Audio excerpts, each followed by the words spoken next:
Su pavasariu. Jau 20 minučių kaip laukiau už to žinutės. Kur užtrukai? Nepasitenkinimo pilnas žvilgsnis, tačiau lūpų kampučiuose moteriška modestos nuojauta apčiuopia mažytį išdidų dėkingumą už netikėtą dėmesingumo apraišką. Atleiskite, meldžiamasai, už mano varginguolės nepunktualumą bei gašlį šypseną. Nieko prieš gašlumą neturiu. Su malonumu stebėsiu jūsų tolesnius, vulgarumu trykštančius veiksmus. Mielai ir pats prisijungčiau, bet baiminuosi, kad pastaroji mano paraiška jūs nugazdins ir nutrauks jūsų natūralų, instinktyvų širdies šokį.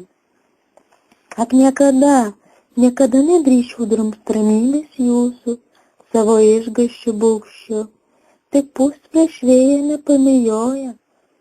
Galit rast laisvę lyg viliokę, neatrastas jausmų ladus, galbūt tik tai gašlumo trupinėlis, jis priverčia man šyptelėtojau. Ojoj, kokia poetė, ne man kaimo prašekėlių su pretenzija į intelektualus su tokia rafinuota panele kaip jūs reikalų turėti. Širdį lyg pervėrė. Prasidėjo vidinis širdies sopulių kraujavimas. Burna kupina nusivylimo, suvilgo gerklas ir virpėdamas balso stygos išleidžia tik patvirkusi skaičiai raudoną gargaliavimo garsą, kuriam aidint ausis pasiekia intriguojantis ištvirkimo pokvapas.